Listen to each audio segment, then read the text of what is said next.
السلام علیکم ورحمۃ اللہ وبرکاتہ۔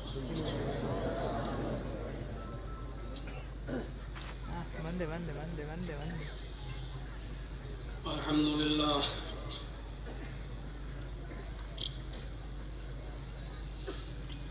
الحمد للہ نحمده ونستعینه ونستغفره ونعوذ باللہ من شرور انفسنا ومن سیئات اعمالنا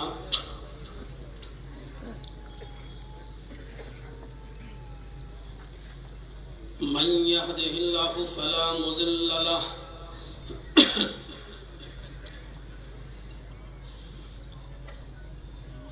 ومن يضلله فلا هادي له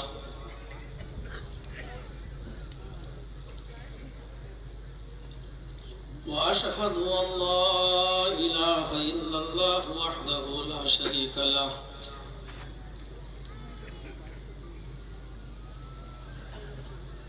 وأشهد أن محمدا عبده وإيكم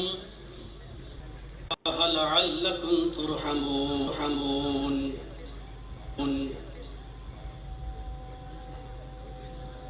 عقدة من لساني يفقهوا قولي۔ ضلع جمعیت اہل حدیث کے امیر محترم فضیلت الشیخ مولانا عبد الرحمن نالبند حفظہ اللہ،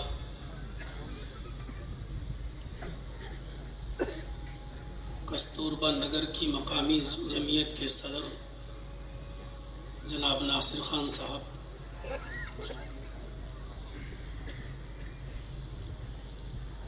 اور اسٹیج پر بیٹھے ہوئے معقر علماء کرام، سرسی اور اس کے اطراف و اکناف سے تشریف لائے ہوئے محترم و معزز سامعین حضرات، پردہ نشین اسلامی خواتین، ماں اور بہنوں، قوموں ملت کے لائق ور نوجوانوں، مستقبل کے ہونہار عزیز بچوں، سرسی کرناٹک کے اندر یہ میری پہلی آمد ہو رہی ہے۔ اس سے پہلے میں نے نام تو بہت سنا تھا، جمعیت اور جماعت کی کارکردگی کے حوالے سے بھی بہت کچھ سنا تھا، یہاں کے نوجوانوں کی ایکٹیویٹی بھی میں نے بہت سنی تھی۔ تقریباً 4-5 سال پہلے مجھے یہاں یا آپ کے اطراف میں کہیں دعوت بھی دی گئی تھی، مجھ سے کانٹیکٹ بھی ہوا تھا، میں نے منظوری بھی دی تھی، اور پھر اس کے بعد کچھ سمجھ میں نہیں آیا۔ کچھ لوگ بلا رہے تھے، کچھ لوگ منع کر رہے تھے۔ جو بلا رہے تھے وہ کہہ رہے تھے آؤ، اور ان سے بڑے عہدوں پر جو فائز تھے وہ کہہ رہے تھے کہ کس ذمہ دار نے بلایا، کون بلا رہا ہے، کون ذمہ داری لے رہا ہے، آپ کے پروگرام میں بھیڑ سنبھالی نہیں جائے گی۔ اور معاملہ جب دہلی تک پہنچا اور ہمارے پاس پھر دہلی سے فون آنا شروع ہو گئے کہ نہیں، جب تک کوئی حتمی طور پر ذمہ داری نہیں لے تب تک آپ نہیں جائیں۔ بہرحال وہ ایک دوسرا معاملہ تھا، اور یہ کہیے کہ میری قسمت میں اس وقت یہاں آنا لکھا ہوا نہیں تھا، میں نہیں آ سکا۔ اس مرتبہ بھی میں نے اپنے چھوٹا بھائی سمجھ لو، یہ عالمگیر صاحب جو کٹیار کے رہنے والے ہیں، یہ جب پڑھتے تھے دوران طالب علمی میں تبھی سے ان سے ہمارے تعلقات رہے۔ ہم نے ان کو اپنے اٹاوہ میں بلایا بھی تھا، انہوں نے کئی سال ہمارے اٹاوہ میں تراویح کی نماز بھی پڑھائی ہے۔ پتہ چلا کہ اس وقت سرسی ہیں تو ان سے تعلقات ہوئے، بات چیت چلی، انہوں نے بھی دعوت دی۔ میں ابھی کچھ ہی دن پہلے کھلی فضاؤں میں آب و ہوا لے رہا تھا کہ اچانک ان سے بات چیت ہوئی اور یہ طے ہوا کہ رمضان سے پہلے ہی آپ آ جائیں۔ میرا ارادہ تھا کہ رمضان کے بعد آیا جائے تاکہ لوگوں کو بھی کچھ پروگرام کرنے کے لیے ایک اچھا خاصا موقع مل جائے، لیکن یہاں ایک جوش تھا، ایک جذبہ تھا۔ فوراً نانن فانن صدر محترم نے ٹکٹ بنایا ہبلی کا اور مجھے یہاں بلایا۔ بہرحال میں یہاں تک پہنچا۔ اللہ رب العالمین علماء کی مزید عزت کرنے کی آپ کو توفیق عطا فرمائے۔ جذبہ دیکھا، شوق دیکھا آپ کا، اللہ رب العالمین اس دینی جذبے کو برقرار رکھے۔ بس اتنا ہی کہوں گا کہ اللہ رب العالمین آپ کو جلسے، جلوس، اجلاس، دینی کام کرنے کی نمائش سے زیادہ اخلاص سے لینے کی توفیق عطا فرمائے، اور آپ جو کام کر رہے ہیں اللہ رب العالمین اس کو قبول فرمائے۔ یقیناً دل خوش ہوا آپ لوگوں کا جذبہ دیکھ کر، دل باغ باغ ہوا۔ موضوع مجھے ملا ہے اصلاح معاشرہ۔ میں ایک چھوٹا سا طالب علم ہونے کی حیثیت سے خود یہ نہیں سمجھ پا رہا ہوں کہ اصلاح معاشرہ جیسے موضوع پر میں کہاں سے اس بات کو شروع کروں اور کہاں پر ختم کروں، کیونکہ یہ بہت وسیع موضوع ہے۔ معاشرے میں صرف ایک چیز نہیں ہوتی ہے کہ اس کو ہم آدھے گھنٹے، پون گھنٹے، 1 گھنٹے اور 1.5 گھنٹے کی تقریر میں سمیٹ کر ختم کر دیں۔ معاشرے کے اندر بہت سی چیزیں ہوتی ہیں۔ معاشرے کے اندر جھوٹ پنپتا ہے، معاشرے کے اندر غیبت بھی ہوتی ہے، معاشرے کے اندر جاسوسی بھی ہوتی ہے، معاشرے کے اندر حسد اور کینہ بھی ہوتا ہے، معاشرے کے اندر نماز سے دوری بھی ہوتی ہے، معاشرے کے اندر بے پردگی بھی ہوتی ہے، معاشرے کے اندر بچوں کی اچھی تربیت کا نہ ہونا بھی شامل ہے، معاشرے کے اندر والدین کی خدمت نہ کرنا بھی شامل ہے، معاشرے کے اندر جہیز کی بھرمار بھی آتی ہے، معاشرے کے اندر بیڑی، سگریٹ، تمباکو اور شراب نوشی جیسی برائی بھی پائی جاتی ہے۔ اور یہ ساری چیزیں خود ایک مستقل موضوع رکھتی ہیں۔ ہر ایک چیز کم سے کم 1 گھنٹہ چاہتی ہے۔ ہر ایک چیز ایک مستقل موضوع کی حیثیت رکھتی ہے۔ کہاں سے شروع کروں، کہاں سے ختم کروں، یہ چیز سمجھ میں نہیں آتی۔ کوشش کروں گا حتی الامکان آپ تک اپنی بات کو پہنچا سکوں، اس دعا کے ساتھ کہ اللہ تعالیٰ کہنے والے کو بھی اور سننے والوں کو بھی عمل کی پوری توفیق عطا فرمائے۔ معاشرے کے اندر سب سے بڑی جو برائی ہے ہماری، وہ یہ ہے کہ ہم ایک دوسرے کے خلاف ہنگامہ آرائی کا شکار ہو جائیں اور ایک دوسرے کو ہم بری نظر سے دیکھیں۔ کاروبار میں کمپٹیشن کرنے لگے۔ ایک آدمی چائے کی دکان کھولے بیٹھا ہے، وہ اپنے بیوی اور بچے کی ہم نے دیکھا کہ یہ آدمی کی چائے کی دکان بہت اچھی چل رہی ہے، ہم دوسرا کام کرتے تھے لیکن کم سے کم ہمیں فائدہ نہ ہو لیکن اس کی دکان بھی نہیں چلنی چاہیے، ہم نے اسی کے بغل میں ایک دوسری دکان کھول لی، وہ بھی چائے کی۔ یہ ہے کمپٹیشن، اور یہ تبھی ہوتا ہے جب ہم کسی کو بھائی کی نظر سے نہ دیکھیں۔ اسی لیے قرآن کریم کی اسی سورت، قرآن کریم کی اسی آیت کو میں نے خطبہ مسنونہ کے بعد پڑھا ہے، انما المؤمنون اخوہ، سارے مومن آپس میں بھائی بھائی ہیں۔ پہلے تو اس بات کو اپنے ذہن سے صاف کر لیجئے کہ قرآن نے صرف مومنوں کو بھائی کہا ہے، غیروں کو بھائی نہیں کہا ہے. یہ غلط فہمی ہوگی، کیونکہ ہم اتنے شارٹ ٹائم میں ساری باتیں نہیں بتا سکتے. اس لیے ذہن میں یہ بات نہیں آنی چاہیے کہ غیر مسلموں کو بھائی نہیں کہا، بھائی کہا ہے. یا ایھا الناس انا خلقناکم من ذکر و انثی وجعلناکم شعوبا وقبائل. یا ایھا الناس انا خلقناکم من ذکر و انثی.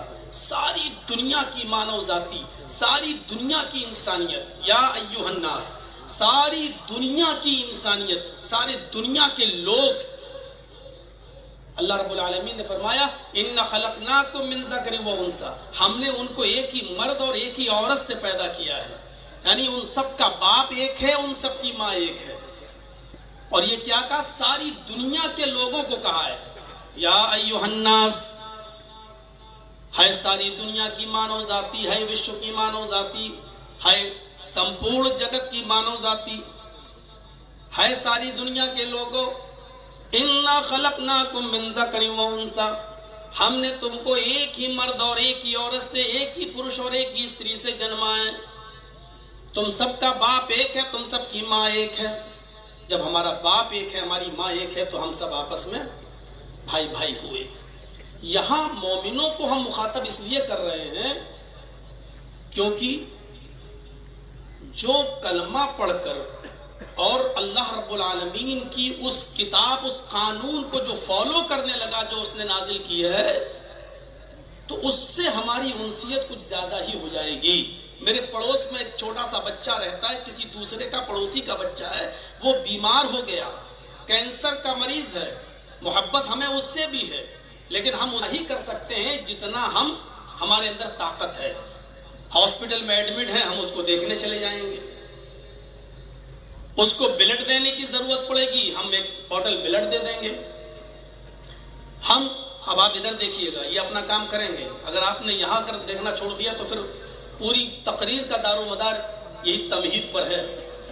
یہ نکل گئی ذہن سے تو پوری تقریر آپ کی سمجھ میں نہیں آئے گی، اور آپ سمجھو گے کہ مولانا نے کہہ دیا ہے پیاز کھانا حرام ہے، جبکہ میں بولا پیاز کھانا حرام ہے، تو سمجھ میں کچھ اور آئے گی آپ کی. یہ ضروری ہو تو کریے، نہیں تو کوئی ٹھیک ہے ایک بات کر لیجیے، کیمرہ ہے. تو میرے بھائیوں اس بات کو غور سے سنیے گا. تو پڑوسی کا اگر بچہ ہے بیمار ہو گیا تو ہم اتنا ہی کریں گے اس کے لیے جتنا ہم کر سکتے ہیں. بلڈ کی ضرورت ہوگی بلڈ دے دیں گے، تھوڑا وقت دے دیں گے، دیکھنے چلے جائیں گے. اس کو پیسوں کی ضرورت ہوگی تو ہم 2 4 5 10 ہزار روپے سے اس کی مدد کر دیں گے. لیکن اس کی جگہ پر اگر ہمارا اپنا بیٹا ہو تو ہم آفس بھی چھوڑ دیں گے، کاروبار بھی چھوڑ دیں گے. یہاں تک کہ ہمارے بیٹے کے آپریشن کے لیے اگر پیسہ نہیں اور بیوی کے زیور ہیں تو ہم سونے اور چاندی کے بیوی کے زیور تک بھی بیچ ڈالیں گے. لیکن میں اپنے بیٹے کو وقت بھی دوں گا، ٹائم بھی دوں گا، ہاسپٹل میں رہوں گا بھی، زمین و جائیداد بیچ کر بھی اس کا علاج کراؤں گا، کیونکہ وہ ہمارا اپنا خون ہے. تو اسلام نے غیروں کو بھی اپنا بھائی کہا ہے، لیکن یہاں مومنوں کو کہا انما المؤمنون اخوہ. ساری دنیا کے مومن آپس میں ایک دوسرے کے بھائی ہیں. اور پھر ایک ذمہ داری سوسائٹی اور سماج کے اوپر ڈال دی، فَأَصْلِحُوا بَيْنَ أَخَوَيْكُمْ. جب ان بھائی کے درمیان، دو بھائیوں کے درمیان تضاد ہو جائے، جھگڑا ہو جائے، کسی بھی بات کو لے کر آپس میں تنازع پیدا ہو جائے، ایک دوسرے سے بات چیت کرنا چھوڑ دے، ایک دوسرے کی شادی بیاہ میں جانا چھوڑ دے، ایک دوسرے کی شکل دیکھنا چھوڑ دے، تو یہ پھر پوری سوسائٹی کی اور پوری قوم کی اور پورے محلے کی ذمہ داری بن جاتی ہے، پورے سماج کی ذمہ داری بن جاتی ہے. اسی کو قرآن کہہ رہا فَأَصْلِحُوا بَيْنَ أَخَوَيْكُمْ کہ جب تم دیکھو تمہارے دو بھائیوں میں آپس میں تنازع اختلاف ہے تو قوم کے لوگوں کو چاہیے، سماج کے سربردہ لوگوں کو چاہیے کہ ان دونوں کے درمیان صلح کرا دیں، ان دونوں کے درمیان آپس میں میل ملاپ کرا دیں، ان دونوں کو زیادہ دن تک ایک دوسرے سے دور نہ رکھیں. اور اس کے بعد فرمایا وَاتَّقُوا اللَّهَ، ہر حال میں اللہ سے ڈرتے رہنا. جب تم ان دونوں کو آپس میں ایک کرو تو ظلم نہیں ہونا چاہیے.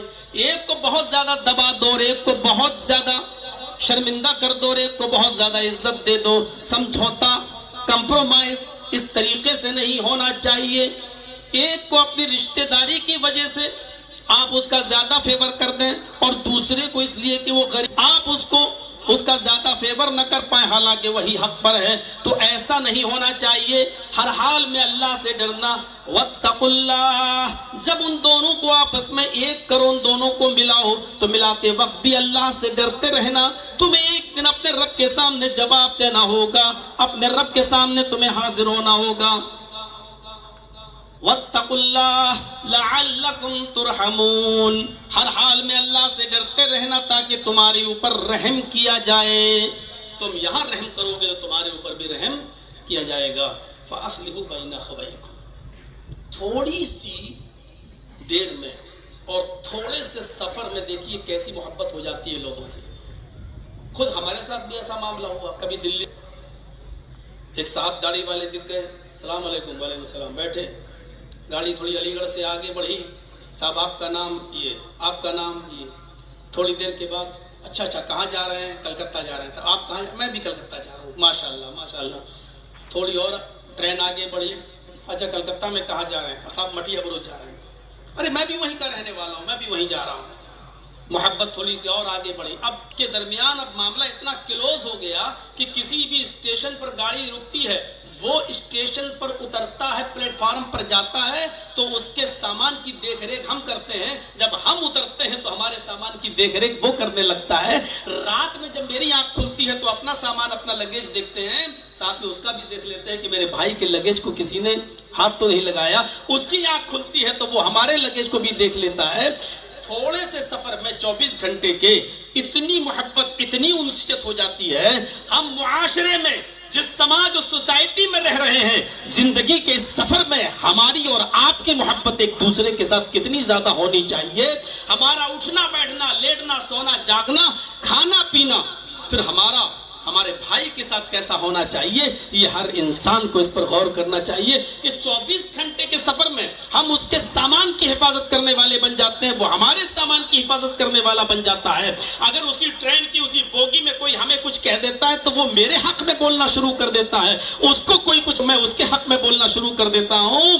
تو زندگی کے اور معاشرے کے، سماج کے اس زندگی میں جب ہم ایک لمبی زندگی رہ رہے ہیں، 70 سال 80 سال، تو ہمارا رہن سہن آپس میں کیسا ہونا چاہیے. عدی ابن عمیر یہ کافر تھے.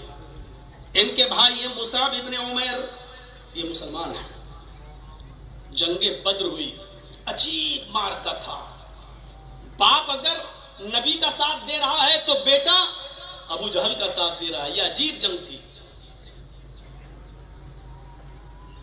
غور کیجیے آپ، ایک بھائی اگر نبی کا ساتھ دے رہا ہے تو دوسرا بھائی ابو جہل کا. اور یہی ہوا. عمیر کے 2 بیٹے، ایک کا نام مصعب اور ایک کا نام عمیر.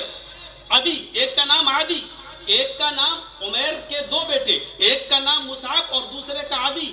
مصعب محمد رسول اللہ کے ساتھ اور عدی ابو جہل کے ساتھ. جنگ ختم ہوتی ہے. جو کافر قید کیے گئے ان 70 کافروں میں عدی ابن عمیر کو بھی قید کر کے لایا گیا. عدی ابن عمیر کو جب لایا گیا تو کہا، جیلیں تو ایسی ہوتی نہیں تھی جس طریقے سے آج کی جیلیں ہیں. ایک بڑی فیلڈ کے اندر، ایک بڑے میدان کے اندر ان کے پیروں میں بیڑیاں ڈال کر، ہاتھوں میں ہتھکڑیاں ڈال کر ان کو چھوڑ دو. جب 70 کافروں کے پیروں میں بیڑیاں ڈالی گئیں تو عدی کے پیروں میں بھی بیڑیاں ڈالی جا رہی تھیں. جو صحابی عدی ابن عمیر کے پیروں میں بیڑیاں ڈال رہے تھے، وہاں مصعب ابن عمیر ان کے بھائی کھڑے تھے. مصعب ابن عمیر نے کہا اس صحابی سے، ایسے نہیں، اس طرح بیڑی ڈالو، ہاتھ میں اس طرح نہیں، اس طرح ہتھکڑی ڈالو. ارے ایسے ڈالو گے؟ میں اپنے بھائی کو اچھی طرح جانتا ہوں، وہ تالا توڑنے میں بڑا ماہر ہے، ہتھکڑی توڑنے میں بڑا ماہر ہے، بھاگ جائے گا. میں جانتا ہوں، اس کے پیروں میں ایسے بیڑیاں ڈالو تاکہ یہ توڑ نہ سکے. یہ لوہے کی کیل سے بھی بیڑیاں توڑ لیتا ہے، کھول لیتا ہے. جب یہ مشورہ دے رہے تھے مصعب ابن عمیر تو عدی نے چیختے ہوئے کہا،